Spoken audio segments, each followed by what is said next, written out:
Hello, everybody, and welcome to this very special Food for Thought live broadcast. I'm very excited to introduce the first guest that I've ever had back for a second interview, a second discussion. This chat this evening is my very good friend and someone who most of you will know, Margot Raggett.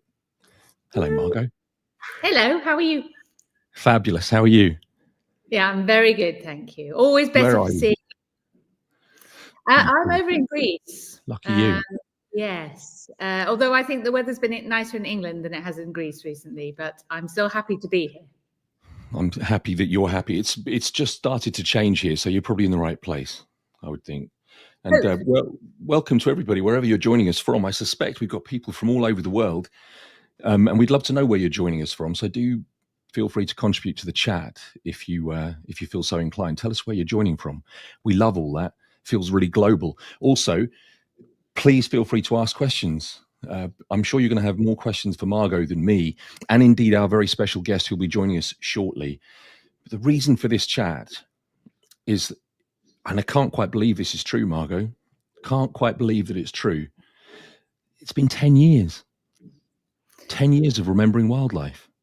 I know, it's insane. And also, you and I don't look a day older either. I don't know how that happened, but the trouble is I've got photographs, and that's going to demonstrate that that's not true in my case. It's very true in your case, but with me, I've definitely aged more than 10 years in the last 10 years. Yeah. Yes, so I think that 10 years is amazing. And if you told me 10 years ago that I would still be doing this 10 years later, I would not have believed you. But look how far we've come.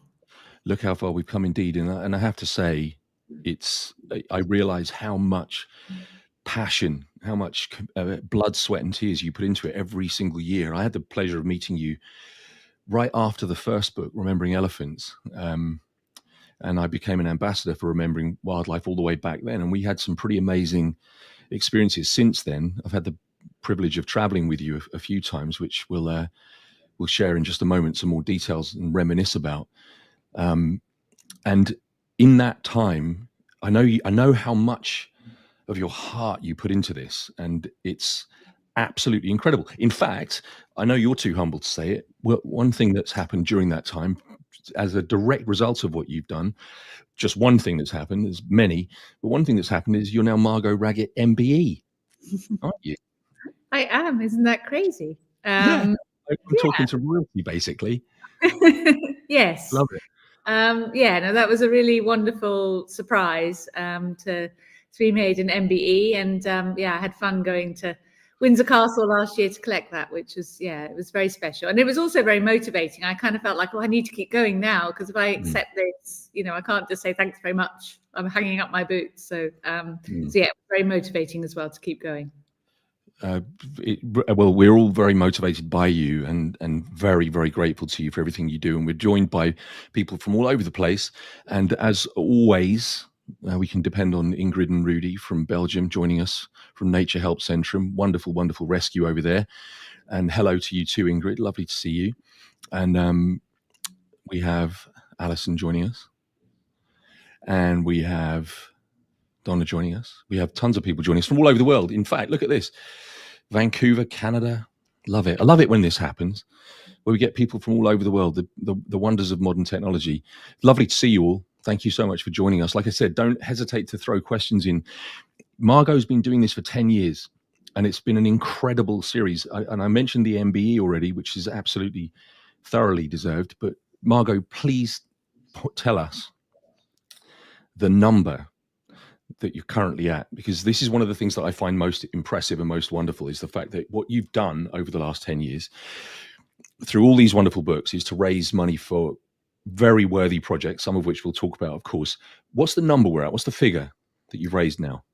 So it's 1.2 million UK pounds, which is 1.55 million US dollars.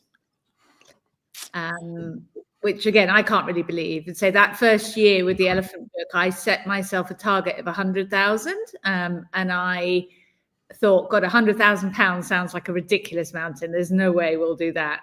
So to be at £1.2 million is, yeah, it's hard to even wrap your head around. But as I said to you, I think that very early stage when I met you, and I know we'll come on to this, but you and I traveled straight after the Elephant Book to go and see where some of that £100,000 had gone, and some of it had gone into fuel for anti-poaching patrol vehicles, tires for those vehicles that were out of service, fixing a grading machine that would then make roads passable for the anti-poaching patrols to get to. And it would be really easy to kind of sit back and go, wow, I've made 100,000, I've paid for all of this. But I realized when we were there that that was going to last 6 months, and then they were back to zero. And it suddenly became very apparent to me that it was a kind of endless job to raise money for conservation.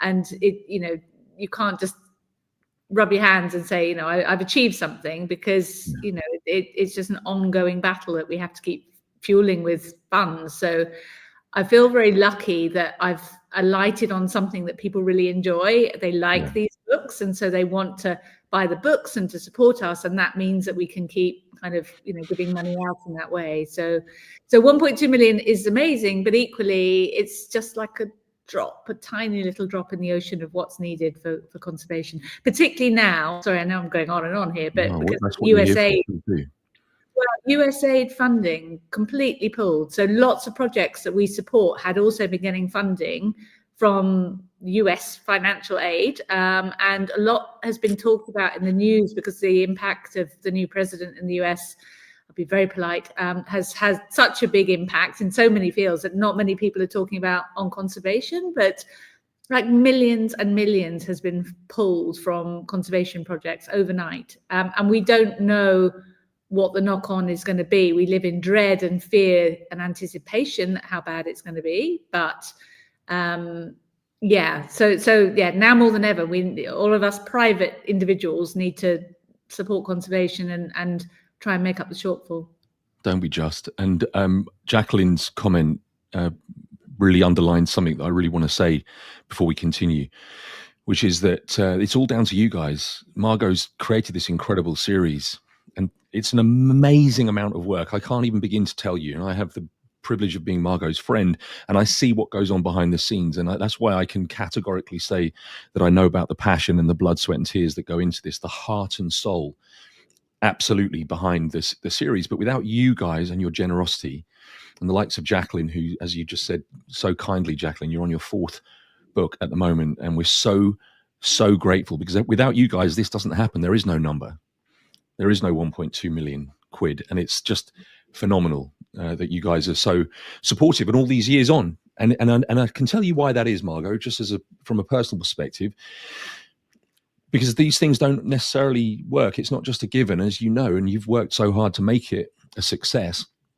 And I think that a huge part of that is the transparency with which, I've always said this whenever we've spoken and whenever we've been in a public forum like this, you are so transparent about it. And I would urge anybody who's not familiar with the site, in fact, I'll share it on the screen, and I'll share a link into the chat as well, which you'll be able to click on. But do have a look at www.rememberingwildlife.com, where the transparency I'm talking about is evident. You can go and look at the projects by species that have been contributed to over the years and continue to be contributed to. And it's absolutely invaluable, saving lives day to day.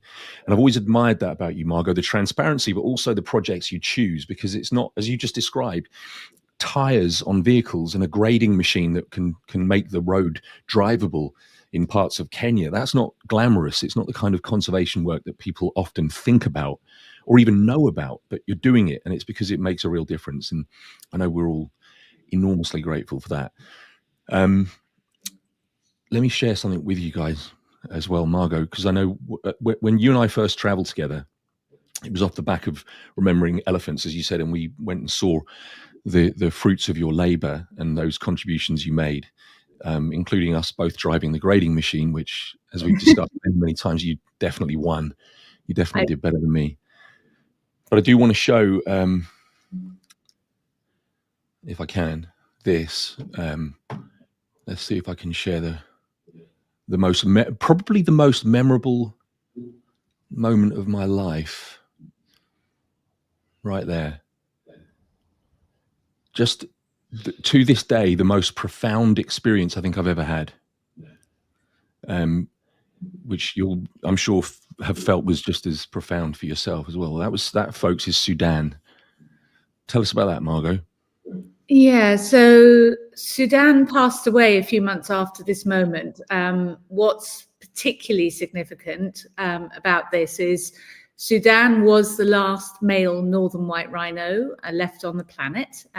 So white rhinos, there are two subspecies of white rhino, southern white, which are the ones that you see on safari in South Africa or across Africa, and then northern white rhinos. Of the northern whites, when we went out there were 3 left on the planet under armed guard in Ol Pejeta in northern Kenya. Sudan, the last male, and then 2 females, his daughter and his granddaughter. And for, even though actually it's not a problem from an inbreeding perspective, if they could have carried one of his children, both of those were unable to carry fetuses. So when he passed away, it literally was looking extinction in the eye, the end of a line. Now, they are actually, and have been working for many years on a program to try and create embryos and through IVF to bring back a northern white baby. They haven't been successful yet. And this picture, actually, I was just back out there a couple of months ago, and it incredibly moving to now go and visit his grave in Ol Pejeta, the last male northern white rhino, it says there. But I was chatting to the guys, the team there, and they were telling me about the kind of all that's been going on science-wise to try and make this embryo to bring them back. So we have to watch with anticipation and hope that maybe they'll be successful. But yeah, seeing an end of a line, it feels like, you know, I used to think that, you know, humans wiped out the dodo because they were all Victorians running around in crinolines kind of shooting because they didn't know any better. But this has happened on our watch in our lifetime, that these have all been wiped out. And yeah, it was such a moving moment. I remember very clearly that evening turning to you, because at that point I was only going to do 1 book. It was going to be Remembering Elephants. And I was pretty exhausted, but having sat there, I felt fired up, and I turned to you and said, I'm going to have to do a 2nd book, aren't I? And you said, yes. And I said, it's rhinos, isn't it? And you said, yes. And I was like, yeah, okay. So yeah, it's been 1 book a year ever since then, but it was profound seeing Sudan and made me realize again, he had no voice. It was tough. It was. I remember we had an intention of filming a piece to camera and talking, and it was a good 20-30 minutes before we were even able to compose ourselves to be able to hold a camera still and to be able to not cry on camera. It was absolutely unbelievable, profound being the word, and it was so hurtful because of you're staring extinction in the face. You know, we hear about these things. We work in conservation and all the incredible work you've done that we've just talked about and we'll continue to talk about. But that effect of human beings on a species like the northern white rhino, and to see the last one of his species, as far as the males are concerned anyway, and it was absolutely heartbreaking. And I mean it very sincerely when I say to this day, and I've experienced some pretty amazing things, especially where animals are concerned, but that is a standout as the most profound thing I've ever experienced. Seeing Sudan, meeting him, and what an honor to do so, but also how tragic and heartbreaking at the same time.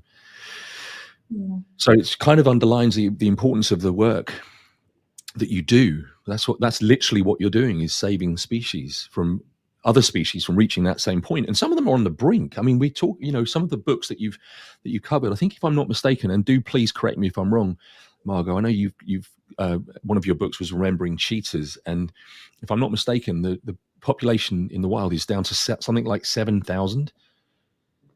Yes, no, indeed. I mean, I think the official number, it always makes me laugh that they can be so precise with cheetahs, but the official figure is 7,200. But wild dogs even less, so I think it's around 6,600. Yeah, I mean, when you start to look at it in those terms, the numbers are kind of minuscule. I actually just see a question here from Donna McKenzie. I wonder if you could highlight it for us, because I think it's quite a relevant one. So Donna's saying, do we think that funds should be put trying to bring back extinct species or trying to stop the ones we have, or both? I mean, it's really interesting because it kind of brings me to some of the decision-making process I have to make when we're giving out funds, because my whole team work incredibly hard. All of our photographers donate their images. So many people put their trust in me when they kind of buy the books that the money's going to go to worthy causes. And there's a million different ways you can spend conservation money. And I thought in those early days, it was just, we'll put guns in the hands of rangers, they'll shoot the poachers, job done, we'll have saved animals. And as you said, then it was tires, it was fuel. There's been so many other initiatives that we've done, often just trying to help people live alongside wildlife as well. Things like the science going in to bring back extinct, this is properly extinct as opposed to on the brink of extinction ones like the northern white, or trying to have the stop the ones we haven't going extinct. Personally, I feel the ones that we still have, trying to protect them, because there is something is also about the genetics of species as well. And if you end up at a point where there's too few, and you're trying to interbreed them or even bring them back from kind of DNA of animals that have passed away, if that could be possible. You don't know the genetic health of those animals doing it that way. And personally, I feel that there's a lot of money goes into that. And that same money that could be spent on the science of it, could go to so many other causes and be more fruitful in protecting many more animals. That said, what I did find interesting in talking to the scientists in Olpegita a few months ago about the science going into the genetics of bringing back the northern white, is actually they're pioneering the science of IVF in mammals like rhinos, which has never been done before, and that could actually have implications for many other species as well. So I kind of could see that that's an investment in a bigger piece that maybe is worthwhile. But personally, I wouldn't be bringing back extinct species. I think when they're gone, it's time to try and protect what we still have, because there's so much we still have that's going so quickly. All right. It's a really good point, and great question, Donna. Thank you. We really encourage your questions, because I think it's super important that you guys are able to ask and getting the answers that you need. And as I said before, I think one of the really amazing things about this campaign, this series of books, is the transparency of it. And there you go. There's a good example of that from Margot right there. Thank you, Donna, for the question. Also, I just want to say real quick before we move on, thank you, Mary. Another good example, all of the books. Without you guys, this isn't happening at all. And you're literally saving lives. You're saving species. So thank you, all of you. And Mary, thank you so much. Yeah, it's interesting, isn't it? Because if we do get to that point, it's literally kind of like the living embodiment of Jurassic Park, isn't it? When you're bringing species back from extinction, and you could reasonably argue that if we're at that point where the only way an animal exists at all is because we brought it back from extinction, then we've failed. We've already failed. Tough one. It's so tough.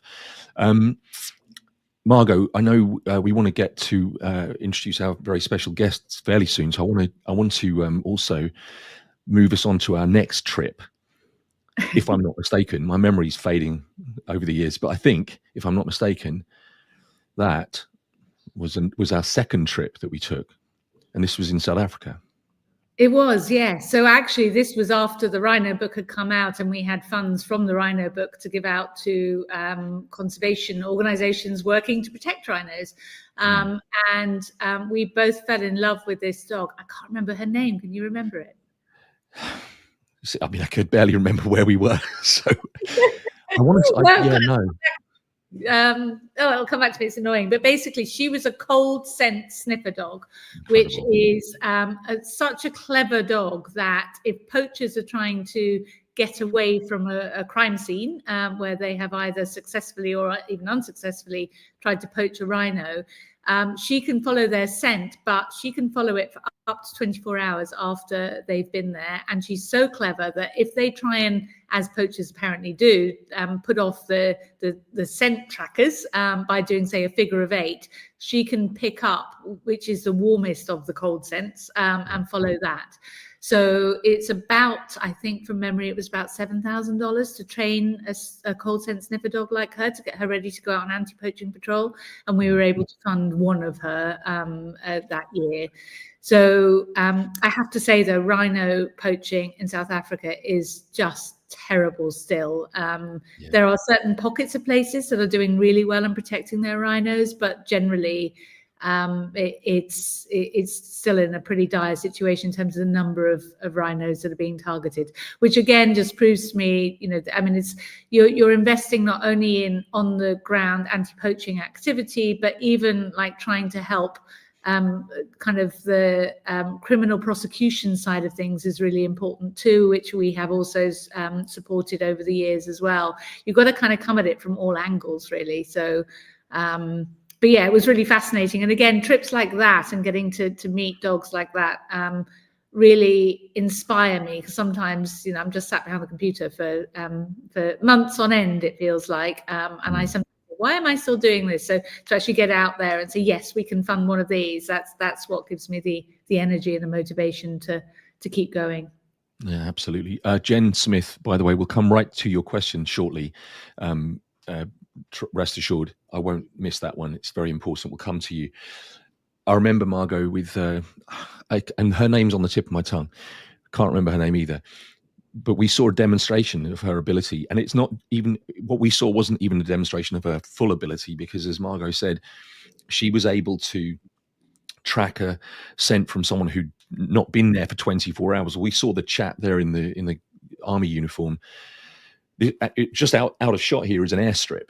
In fact, Margot and I were supposed to be on a flight, just overlooking it was like a spotter plane, just a sort of a 3 or 4 seater plane. And as it landed, it had a blowout. The tire blew out. Do you remember? And it veered off the runway, so we weren't able to go. And I think we were somewhat relieved we weren't able to go after having seen that.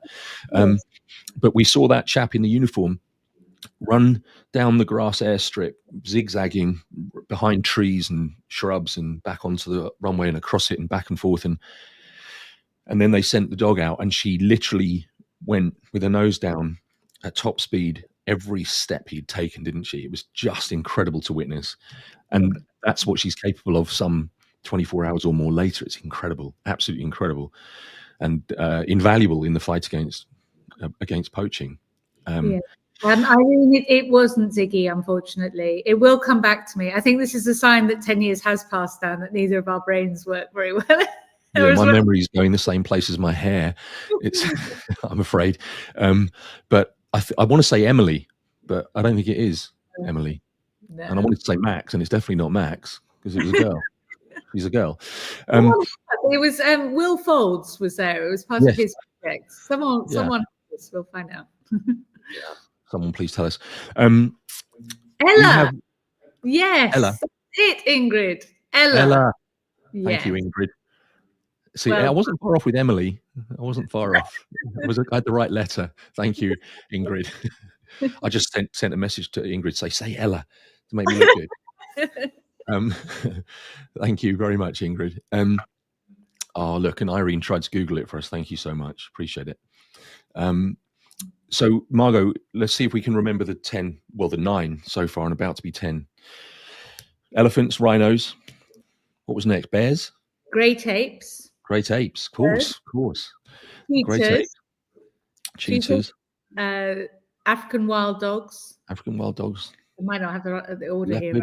Maybe the wrong order. Leopard, lions, bears, leopards, tigers. There you go. There's 9. We're at 9. And I know you always have a little bit of a struggle trying to decide what to do. And this isn't, I don't mean to make light of it, because the problem is, it's like me as a filmmaker.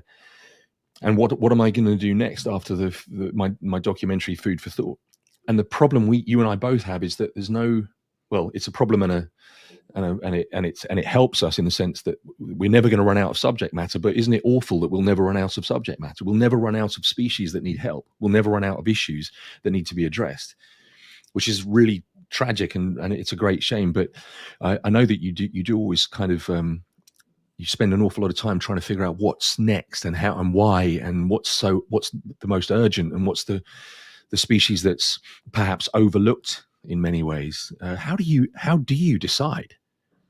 It's incredibly difficult, and I'm also lobbied a lot by people sending me messages and with suggestions. You should consider this animal and this, and all of them do deserve attention, as you say. So I'm trying to balance the kind of variety in the book series as well, and trying to think what I can persuade people to buy a book on, because everyone who's watching us now is on board with what we're trying to do, and probably would want to support whatever book we made, which is wonderful. But we also have to sell more books than just to our core fan base to get enough volume to make the money to give out to the project. So I'm kind of aware that putting a book more widely, say, out on Amazon when it comes out, will people buy that book? And so I try and vary it between big kind of showstoppers and well-known animals like lions to, say, African wild dogs, which we did research in the UK, and more people thought it was a hyena than an African wild dogs, because in the UK people don't know what African wild dogs are necessarily. So try and mix it up a bit. And actually, I know we're going to bring Toby on shortly. I'm going to steal his anecdote, but he was just telling us when we were checking the sound before we came live that he'd apparently asked me back in, I think it would have been 2017, when we first met, when I was going to do on pangolins, and I actually said, I'm not sure I can, because I'm not sure there's enough decent pictures out there. But yes, as we'll come on to, we found a way to do it this year, which I'm happy about. Absolutely. Here, look, tell us what this is real quick. So as you just described it to me in the warm-up, it's a bloke sitting on a vehicle with some binoculars. Well, there are very nice photo. Exactly. But we paid for that vehicle. That is a Land Cruiser donated to a project called Soralo in the South Rift Valley in Kenya. That is used multi-purpose for going out and visiting villagers and local Maasai who are herders, to warn them that there are lions in the area, to rescue their cattle that have got lost, to take people to hospital. They had one ranger who'd had quite a serious accident, actually. I think he'd broken multiple bones and had to be transported to hospital. And just general utility vehicle that, again, you wouldn't think that's necessarily the front line of shoot the poachers, but actually a vehicle that can be used for many purposes is so important. And again, I was just there a couple of months ago, and that vehicle is still going strong. I actually got to drive it this time, which I found very exciting. I should have loaded that picture up to show you, because I'm an excellent driver of a Land Cruiser over African. I believe you. I think we all probably do. Also, I will just say, talking about that vehicle still going, the Toyota Land Cruiser, for anyone who doesn't know, is the most indestructible, dependable, reliable vehicle on earth. And it's really important that it is that kind of vehicle. You can't cut corners in that kind of terrain. And if anyone is familiar with the old motoring program Top Gear in the UK, where they had a red pickup truck that they trashed, they drove it off a cliff into the ocean, they hit it with a wrecking ball, they did all kinds of stuff to it, and it just kept going, and they put it into a museum to immortalize this vehicle. It was one of them, and that's why it's one of them. What about this? What about this, Margot? What's that all about? From cars to motorbikes? Yeah, so we paid for those 2 months ago. Those are 4 anti-poaching motorbikes, which are more suitable for the terrain in Ranthambore National Park in India. So there they can't, they need to be able to go off-road to look for poachers. And so this kind of vehicle is more suitable, and those are the rangers who are going to be driving them. And again, I get I gave the donation just before Christmas. So this was from Remembering Tigers, our latest book. And they WhatsApped me this picture in January. And again, I get such a kick from seeing that. Like, we paid for that. Everyone here watching who bought Remembering Tigers, we paid for those bikes, those shiny blue bikes. Get a kickstart from it. Yeah, I hope you're all proud. I'm very excited. I don't know whether to put the next slide up or to have you introduce our special guest. I don't know what the next slide is, so I think let's introduce our special guest. I think we should do that. Waiting way too long now. Go on. So this is Toby from Pangolin Photo Safaris. The reason that I think it's important, first of all, he did ask me like 9 years ago when I was going to do a pangolin book. So he's been very patient that now I'm doing one. I'm sure he must be very happy with me now as well. Welcome, Toby. Thank you very much. Lovely to see you both. Yeah. Likewise. Thank you very much for having me on. No, a pleasure. And yes, sorry, I'm Dan. I'm just going to butt in with the first question, but I'll let you ask Please questions. do. Yeah. So Toby, tell us why your whole company is called Pangolin. Well, as you know, we specialize in wildlife photography, teaching people wildlife photography. So it's our safaris are a much more immersive, engaging experience. So we also wanted to represent that in the name of the company as well. We wanted to teach people that it's not just about the big five. It's also about the smaller, more obscure animals that are out there. And quite frankly, I think everybody here will agree that the pangolin is probably the holy grail on anybody's safari bucket list. I mean, I don't know. Have either of you ever seen a pangolin? Well, not in the wild. In the wild. Not in the wild. You see, I saw my first and only pangolin on my third ever game drive, some sort of 30 years ago. And I was such a safari noob that I was like, well, I'll probably see lots of those. Show me a line, and I haven't seen one in the wild since. So, it's one of those moments you kick yourself. So, yeah, we called ourselves Pangolin. We started the company back in 2011. We've been very successful. We're very pleased with what we've been able to do. But part of our mission, my business partner Guts and I, we always said that when we were able to, we wanted to be able to give back to our totem, as it were. And so we started our own non-profit, pangolin.africa. I think you can see the Instagram link at the bottom going across. And Pangolin Africa is funded by a built-in $10 per person per bed night contribution that goes from the clients directly into Pangolin Africa, which pays the bills, which is great because it allows us to pay the salaries of the team, to do a lot of the work without having to run around doing extra fundraising as well. So yeah, it's all worked out very well, and I'm now concentrating a lot more on the pangolin conservation side. So it's fantastic. Amazing. And by the way, guys, what you'll now see in the chat is the link to Pangolin Africa website, which of course you can't click the screen when I put it along the screen, which is all very clever, but you can't click it. We don't want you to leave yet, by the way, so don't click and leave, but there's a link to Pangolin Africa website in the chat that you can then copy paste and jump over to the site after this. I think the key question, and Margot, feel free to chime in anytime you like with questions, but I'm really keen to know, Toby, for myself, and I'm sure for everyone watching, how can we help pangolins? Well, there are lots of different ways. We have what we call the 3 Ps of pangolin conservation, which is publicity, participation, and protection. So we work in lots of different ways. The first thing is there are 2 types of people in the world. There are those who know what a pangolin is and those who don't. We've had certain events recently. COVID amazingly helped, actually, because suddenly everybody knew about pangolins, some spurious link to the beginnings of COVID. So thank you very much. There's a positive side to COVID. But what we need to do is we need to educate people about pangolins and the situation that we find ourselves in. So the more people that we can tell, and that goes down to anybody who does know, spreading the word. We need to find more innovative, interesting ways of telling people about pangolins. There's a big Netflix film coming out. I think it's in the next week, Kulu, which is the story about, which is made by the same lady, Pippa, who made My Octopus Teacher, which was a brilliant, brilliant film. So she's brought that out. So we're hoping that's going to also give it a bit of a push as well.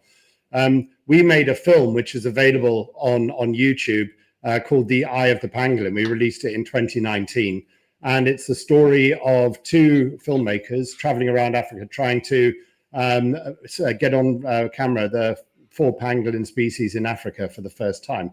And we released it on YouTube. It was doing very well, and then COVID hit, and we took on another 250,000 views in just a month, because suddenly there was this huge interest in pangolins. There we go. There's our website. So if you want to go onto the website, there's links to the film on there, and lots of different ways for you to get involved. I think it's worth, Toby, actually just saying what the threats to pangolins are, because to say if lots of people have never seen one, they don't even know what they are. They don't even know what the threats are. I mean, obviously I've been learning quite a lot on my learning curve to putting the book together, but maybe you can outline them for us. Well, the biggest threat is humans, unfortunately. There are 8 pangolin species in the world, 4 in Asia, 4 in Africa. The products from pangolins, their scales and blood in some respects, and also as a food source. In Asia, they are revered. They are regarded in a similar way to rhino horns. So unfortunately, the Asian species are very, very threatened, and now they're coming for the African species as well. So that's the number one problem that we're sitting with as well, is that pangolins are passing down through the same trafficking and poaching channels as rhino horn, as lion bones, as perlemon, as all these different things, and it's another commodity which is heading to the east. There is a small amount which is consumed in Africa. There is traditional medicines use pangolins, but not on a very large scale. Another problem which people aren't really aware of is the number of mortalities of pangolins on farm fences, especially electrified farm fences. It is a real problem. We've been working, there's several studies going on at the moment where we're trying to design pangolin-friendly farm fences. We feel that very simple changes in legislation could reduce mortalities considerably. And it's not just pangolins, it's other reptiles as well. So it's snakes, chameleons, tortoises, which also die basically on the tripwire that sits about a meter away from the main fence, which is electrified. The idea is it stops jackals and things burrowing under, but unfortunately a pangolin which walks along bipedally hits that, curls itself around the wire and doesn't let go because it's being constantly shocked. And so the pangolin eventually dies of exposure. So that's another thing that we're working on as well. Pangolins are injured. They are injured in car accidents when they're crossing the road. There are those situations. We actually have, it's another thing you can find on the website, we have a system called Pangolert, where you can put up a number in your phone. If you see a pangolin, you can report the sighting. It goes on WhatsApp, so it's totally secure and encrypted. So you can report a pangolin sighting, which allows us to build up a distribution map of where the pangolins are, but you can also report injured pangolins, so we can get veterinary help to it very quickly. People like the Kalahari Wildlife Project, who you went to visit, Margot. But also you can report incidences of poaching, and that's been a really big boon for us. In fact, we had somebody in America saw a pangolin for sale on Facebook Marketplace and activated us through the Pangolin number, and we gave it to, there's actually a gentleman, I'm not going to say who he is because it's a bit confidential, but he's actually, I can see him on the chat at the moment. He went off and they performed a sting operation, managed to get the pangolin and got it to a rehab center. So you don't even have to be in Africa to be alert. These things are appearing on social media. So that was a lovely story.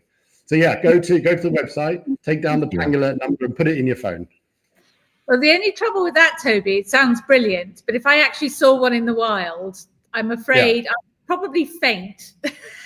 So when you get off the floor, then you can always, when you get back and you've had a stiff gin and tonic to get over the shock, then you can upload the position roughly. We'll give or take a kilometre or two. We'll be fine with that. Thank you. Yeah. Toby, I don't know, interesting, you talking about the electric fence issue. Have you heard about what they've done in the Sabi Sands? Because it's only been recently, and apparently, so the local kind of rescue centres in that area, who I kind of have got to know, have said they've had 0 incidents of pangolins coming in from electric fences since that was installed. But obviously, so what they've done, as I understand it, is put another low fence, like a metre before the main fence, so the pangolin kind of can't climb over it to get to the main fence. But the issue is it costs an absolute fortune. So the Sabi Sands, obviously, there's a lot of money in that area. But again, that could be something that we can help contribute towards when we get funds from this book, when it's eventually out. Towards when what's out? When what's out? With the book. When the book's out. Hey! Oh, that book. Yes. We didn't plan. There we go. That. Picture of a pangolin. Spontaneous. Oh, I can't wait for it to actually come out. So we're just in the middle of design right now. So I've got a call first thing in the morning with our designer, and this stage is yes, I just see it gradually come to life. And the moment I actually hold it in my hands is always an immensely proud moment. So yeah, can't wait to actually have that in my hands. It looks incredible, and of course will be incredible. What an incredible celebration, as among other things. And that's the point at which I want to come back to the question that, if I'm not mistaken, Jen, you asked a question about this, and of course I was being extremely sly and not responding to your question while I was not announcing this yet. It was fairly obvious it was coming, wasn't it? I think you even spoke about it a little bit, Margot, but boom, there's the big reveal. That's the 10th book in the series. And here is a question from Jen. Can Margot say what she's learned conservation-wise, what is being done to help pangolin, which is part of the 10th Remembering Wildlife book, as you rightly pointed out, Jen? It is indeed. Boom. Everyone knows that now. Margot, over to you on that one. Yeah, so obviously, just to kind of build on what Toby was saying, so obviously electric fences and kind of trying to address those is one thing. Trying to address the kind of the criminal element. There are projects that are like the Kalahari Wildlife Project that Toby was able to introduce me to, so I could go and visit some pangolins that were effectively being rehabbed there, ready for re-release into the wild. But pangolins are incredibly, I don't know what the right word is. I want to say temperamental, but that's not in a bad way, as in they're very vulnerable. So even if you have people trying to nurse them back to health and to feed them, they can be, as I understand it, kind of well for days and days, and then suddenly just overnight just kind of collapse and not be around the next day. So it's very time intensive, nursing pangolins in that way. But then a bigger, well, not bigger, but very different project I went to visit a couple of months ago as well, which is really fascinating, is the Pangolin project in Kenya. And what they're doing is trying to concentrate on a small forest area which have got giant pangolins. So as Toby said, there are 4 different types of pangolin in Africa. And actually, if you've got the Temminck's, which is the ground pangolin, which is the one more people than anyone else has seen. So that's the most common one to see, even though it's still incredibly rare. They, I think, get to 6 or 7 kilos roughly. Giant pangolins are like 30 kilos, so they're monsters. And there's this tiny pocket of forest left on the edge of the Masai Mara in Kenya that unfortunately 10 years ago, the Maasai government kind of subdivided and gave plots to local Maasai, which on the one hand sounds like a great thing to do because you're empowering people and giving them land. But what's happened is land that would have been communal land and grazed and looked after by the Maasai collectively, people have started putting electric fences up because they want to fence their little plot of land, just like we all do in our houses in the West. So pangolins are getting electrocuted, but they're also then clearing those plots of land for charcoal, so they can cut down their forest, turn it into charcoal, make money out of that. Even though it's illegal to trade in charcoal, it's going on very rapidly. And then they can turn that land over to agriculture. And so what's happening is the habitat that those pangolins, and they think there's only 30 to 50 there, is just disappearing. And so I spent time with the Pangolin Project, and what they're trying to do is persuade the plot holders to first of all sign up to a leasing arrangement where they are paid a kind of memorandum of understanding leasing amount to not cut down their forest or their plot of forest for now, while they work on a bigger scheme to actually try and protect the whole area and kind of give funding to all of the landowners to kind of keep it intact. But it's an uphill battle because you've got individual, you've got like 100 plus of individual people that all have got their choices to be made. And as I was kind of saying, I was actually describing them in relation to certain well-known politicians that we've been talking about earlier, but that you understand people want to take the money now rather than wait on a promise of more money in the future. And if they can today get a load of money for turning their land over to charcoal, it might run out in a year's time instead of ongoing leasing payments, but people are making that choice. So we walked around this forest. We went to visit camera traps where the giant pangolins are being monitored. We didn't manage to see one, unfortunately, but we were able to see kind of video evidence that they'd picked up in the area.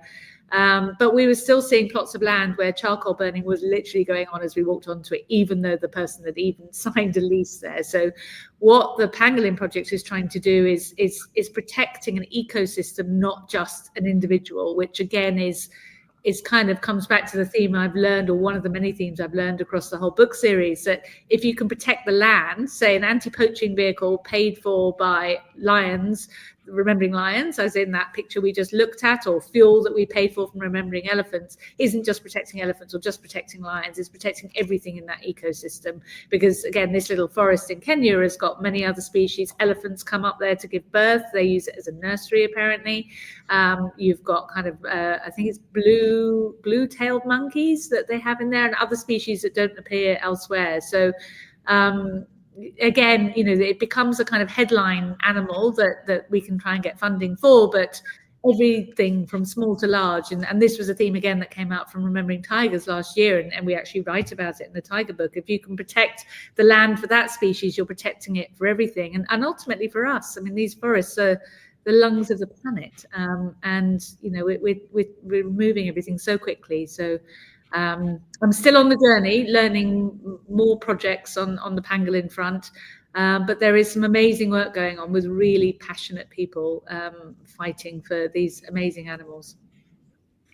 Including Toby, you've got something going which people can get involved in, which I'd love for you to tell us a little bit more about, which is the Pangolin Guardian course, which, folks, by the way, just before Toby starts to explain it, I've just put the link in the chat, so you'll be able to go straight to it. Toby, what's that all about? So this came about, as I said before, there are a lot of people out there who don't know what a pangolin is, but there's also a few common misconceptions. Are pangolins armadillos, for example? I'm not going to explain that. You have to do the course. So we designed this course. It takes 15 minutes to do. It is an online course. You can quickly go online, register. It's free. The first part is what is a pangolin? So teaching people a little bit more about pangolins. It's suitable for all ages. So if you've got, kids, grandkids, you want to do it with them, then please go ahead. The second part is what to do if you see a pangolin. There are a lot of pangolins, like Margot said, they're very sensitive creatures, pangolins, and they get stressed very, very easily. And a stressed pangolin gets sick very quickly. They can develop pneumonia. They can develop all sorts of respiratory illnesses because of this reaction to the stress. So we've designed these very simple, very obvious guidelines on what to do at a pangolin sighting. So if you're lucky enough to see one and you've got over the fact that you fainted, like Margot intends to do, then there are some very simple suggestions as to what you should do. Like, try and maintain your distance. Don't follow a pangolin in a vehicle into long grass, because the pangolin might well have stopped. You might run it over. Don't stake out a burrow, for example, because pangolins won't come out. You'll restrict their feeding time. So they're not draconian measures. They're simple measures. But what we need to do is, first, we need to educate people about pangolins. And secondly, we need to teach people what to do. And as you can see, we translated it into lots of different African languages. We have also done a Chinese version. We've done a Vietnamese version. We are continuing to do translations as well. So the idea is to spread the word, and hopefully people will really start to celebrate pangolins as part of Africa's natural heritage and want to preserve them. That's our mission. And it's amazing. And I love this part as well. How much does the course cost? To make? Quite a lot. Zero to do. It was a lot of blood, sweat, and tears. And unfortunately, on the English version, you're going to have to listen to my voice droning over. We didn't have money for a proper voiceover artist, so it's me. So yeah, if you can bear with that for 15 minutes, and when you finish the course, you will get a certificate, and then a certificate of completion, and then you are officially a Pangolin Guardian. And we also have an education pack that we take to schools. So we do an offline version of this. So we go to schools. We've been schools in Uganda and Botswana and South Africa, and we get groups of 50 kids, and we do the course, and they all get a badge at the end, and everyone gets a certificate. But we're specifically targeting schools in areas where pangolins are going to be. Oh, Liz did the course. There we go. Pangolin Guardian in our midst. You can be a Pangolin Guardian too, folks, just like Liz. What a wonderful idea. Thanks for setting that up, Toby. I think it's brilliant. Yeah. Margot, have you got any specific? I know that you're often thinking a long way in advance. You're already researching projects and conservation work. Is there anything that you're able to talk about that you're going to support via the 10th book? Well, I mean, I'd say I've touched on, say, certainly the Pangolin project in Kenya is something that we want to get behind.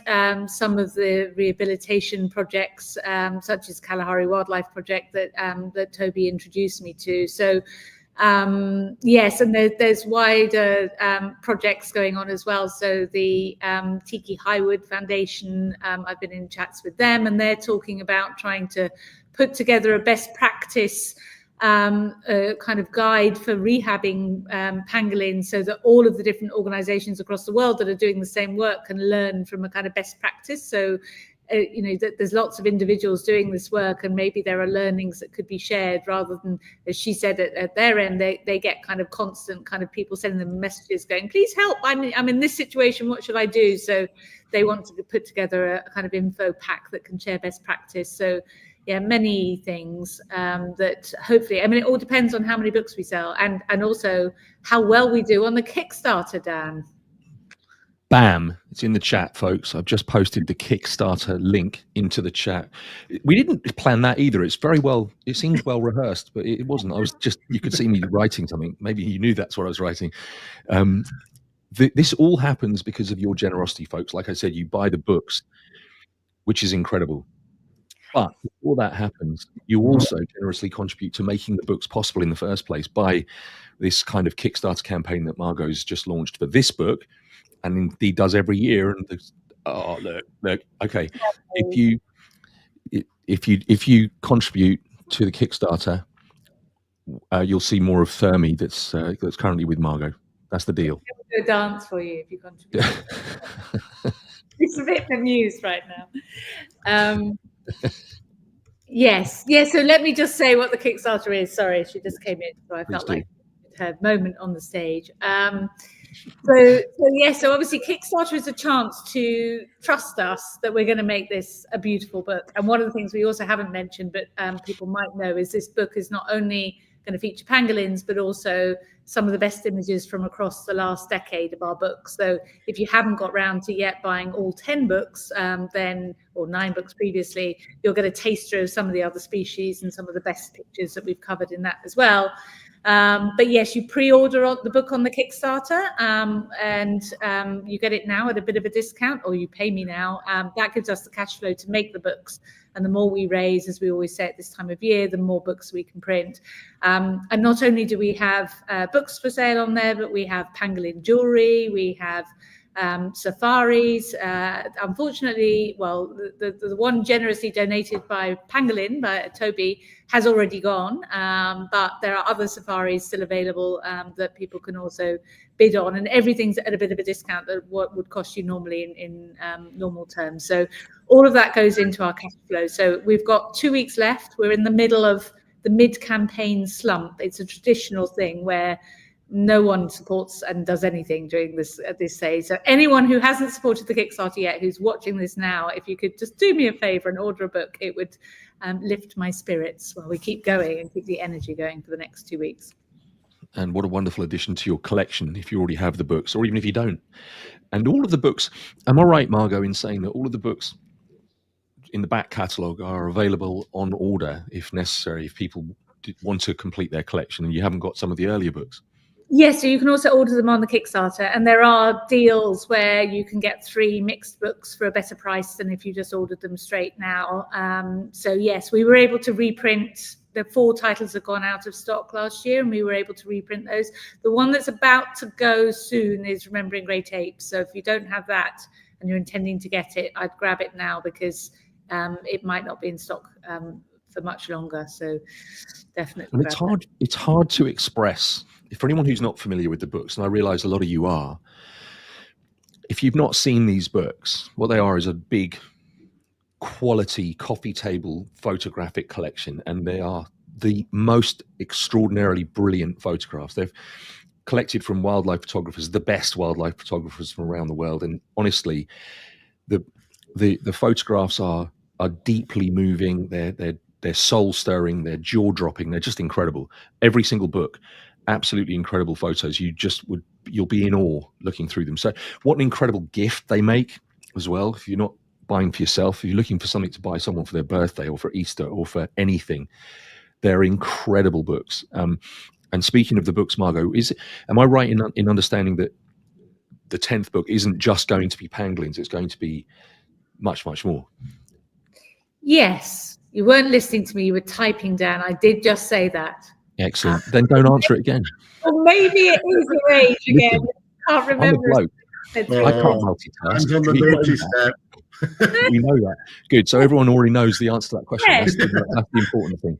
The Fantastic. books and pangolins as well. Good stuff. Yeah. But mainly pangolins. Pangolins are the stars. Yes, Pangolins are the stars. Okay. Leading role. Yeah, and said, when I said to Toby, or my response to Toby 9 years ago, that I wasn't sure we could do a whole book on pangolins, is pictures of pangolins are so rare that I wasn't sure there would be enough to make a book of the size we normally make just on pangolins. So when I came up with this cunning plan that I could do a 10-year book, which would have a whole section on pangolins, but have other great images in as well, that was a way of overcoming that concern. So yes, I'm kind of pleased that we thought of doing it this way, because it would have been a slim volume if it was just pangolins. Yeah, indeed. Which underlines the point Toby made about how rare they are, how few people have seen them, let alone taken a photograph of them. Lovely comments coming in, folks. Thank you so much. As per my point about the books just being extraordinary, if you're not familiar with them, treat yourself. Trust me. Hello, Thermi. Yeah. I'd like to say we've got several of the books at our place in Botswana, and it's lovely. We our guests, they love flicking through them, and then they get them really. It's very inspiring, and they start thinking about different ways of taking photographs, because all the photographs are very, very different in the books. So it really starts to get the creative juices flowing just going through a book like that. We encourage our guests to do it a lot, because they will see something, and then the next time they come to a sighting, they will not necessarily try to recreate it, but it will have an influence on the way they take that photograph. So it's a great learning tool to go through images like that, where you can see how these irritatingly talented people are doing it, getting it right. I mean, the problem is, you see a pangolin, you fainted, you've missed the opportunity. This is why there are so few pangolin photographs in the world. Exactly. Yeah, no, thanks for saying that, Toby. And that is an intention, actually, with the books. I try and have a whole variety of ways of taking pictures of that animal. So, say everything from landscape shots to portraits to detail to slow shutter speed and kind of everything in between. So, yeah, it should just be lots and lots of different ways, and not just one after another, same pictures. So, I'm glad you noticed that. Oh, I do. Yeah, I noticed these things. Yeah, I've got several of the books, haven't I? So. Yeah. I think we've got time for one more question before we wrap things up, and I'm going to show you this one on screen, guys. This is a great question, Jacqueline. Thank you. Is there any particular government or country that's more receptive and proactive to conservation than others? Golly, what a great question. Yes.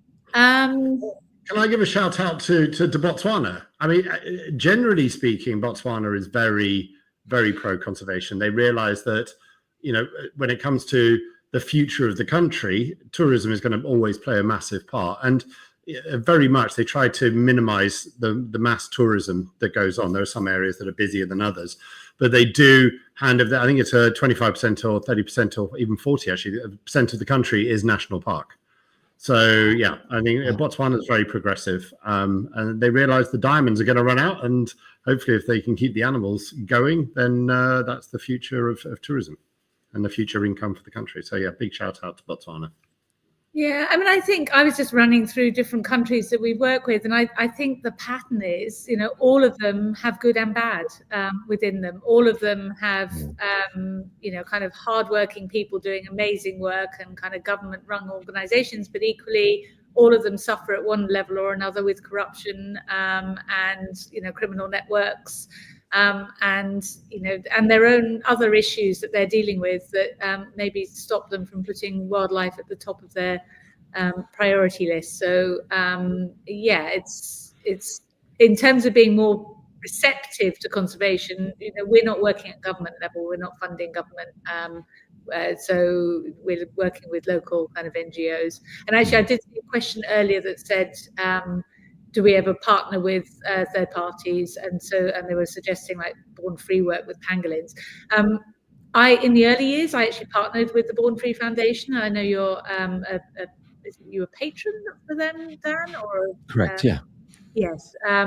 But I actually decided after a few years that we could go independent. And so often if Born Free are not running pangolin projects, they will be supporting projects that are doing work with pangolins. So I'd rather go direct and also support those projects than via Born Free, because no matter how you do it, you go via an organization, they need to take a cut for admin to deal with that. So I'd rather go straight to the projects themselves and support them directly. So that's how we work. Yeah, and I have to say, Margot, I've always been a big admirer of the fact that I know you really do research it, you do your due diligence, and you always support projects which people can rest assured are effective, because not all conservation is. I'm sure nearly all conservation efforts are well intended, but they're not always effective. And I think it's really indicative of your choices that you make. It's the success that you have with the campaigns and projects you support. So I can speak on behalf of anyone else, I'm sure, who supports the series. Thank you for the choices you make, because they're amazing projects. Thank you. Yeah, everything is controversial in conservation. Oh my God. Emmy's like somewhere she shouldn't be. Can you see? She's climbing up on the sideboard. But excuse me 1 second. Giving a photo bombed by the cat. Screen on Margot. I think we should go full screen on Margot here. Oh, Margot. Pan around to see the rest of Margot's house. There we go. Okay. Let's sit there and look at the camera. There we go. One thing, Thermi is a useful prop for this. I know we probably need to wrap up, but I did want to say, in terms of the personalities of pangolins, so as we were chatting about earlier, most people have no idea that they have personalities, because you see a picture of them and they look like kind of giant scaled armadillos, and you don't think they have a personality. And when I actually got to visit the Kalahari Wildlife Project, and I was helping to weigh the pangolins and then take them out to the vehicle, because we were then taking them out to walk them where they could forage for food. I got to experience what they're like, and they are like little cats.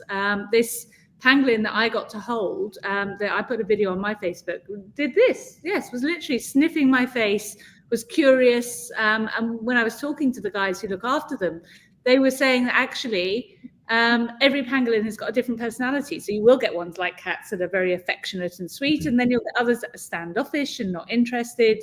There are some that wake up earlier than others. I mean, they're all individuals with little personalities and little souls, like cats, and that's another reason why they actually deserve our protection. And I was actually sent a video. So Toby was mentioning their film that they put together, Eye of the Pangolin, and one of the filmmakers on that, Bruce Young, Toby put me in touch with, and he was sending me some film clips that I could use for our Kickstarter video.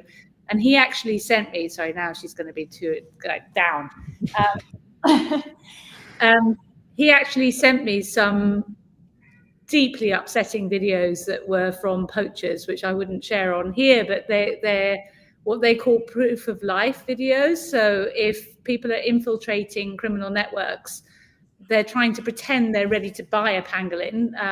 And so the poachers have to send a proof of life video to actually the people who are intending to trap them. But that the proof of life videos they sent, they were, I'm sorry, it's going to upset people, but they were like kicking these pangolins who were then rolling up into a little ball, and then they're trying to pull them apart so that they could actually show that this thing was alive. I mean, can you imagine doing that to the cat I was just holding up? And when I saw that, I remember I actually messaged you, Dan, didn't I? Because I was apoplectic with, I mean, I just sobbed. I literally sobbed. And it's devastating.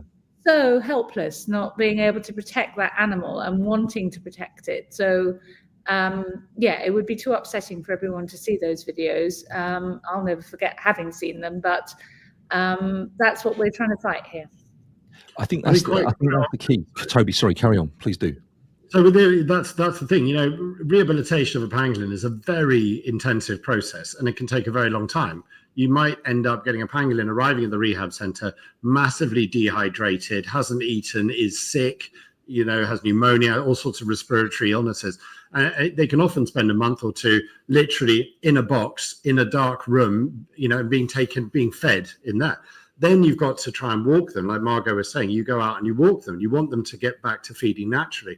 So this process can take the pangolin that Margot saw. We're only releasing in May, and that was end of last year. So it's like it's a 5-6 month process to get a pangolin back to a point where it is able to be released. Then the big cost comes in because you've got to put a satellite tracker on a pangolin so you can monitor it for 6 months afterwards. But every pangolin, we touched on it earlier, if a pangolin goes extinct, we're done. That's it. The pangolin, they've gone. So every pangolin that we can save, if that pangolin is only 5-6 years old, it might have 15 years of breeding left in it. That could be 10 pups. So there you've got this exponential recovery of the population. So every pangolin is incredibly important to save, but they are very, very expensive to save. And they can be really picky. Sometimes they like those ants and they don't like those ants and they don't like these termites. And they could be recovered thousands of kilometers away from where they used to live. They're not used to the terrain. You have to retrain them. So yeah, any money that can go to the rehab process. And if anybody here knows of a really good, small, cheap, effective satellite tracker system, please get in touch with me, because that's practically half the cost. It's really expensive to track them, but you have to. You can't just release a pangolin and say, off you go. You need to be able to monitor it for 6 months afterwards. Right. But they can also knock them off. So the giant pangolins, one of the issues the Pangolin Project's got with those is they last like a week or so, because these things are running through a forest and they just kind of knock themselves as they kind of wiggle through these spaces against rocks and things, and they snap them off. You got a $2,000 satellite tracker lying in a puddle somewhere. Yes, it's a cost you have to build in, but it's incredibly worthwhile. And there are some amazing people like the Kalahari Wildlife Project, who is literally, it's 2 people, and she will go out. You give her a call anytime, day or night. She's in a car driving 600-700 kilometers to go and get a pangolin, and she'll go and get the pangolin. She'll bring it back, and she will nurse it day and night until it's fit and ready to go. So kudos to people like Michelle at Kalahari Wildlife. She's amazing. Yeah. Well, and to you guys, I have to say, because this is one of the things that always really impacts me when I'm listening to you guys talk and you're sharing your passion and your expertise and your insights.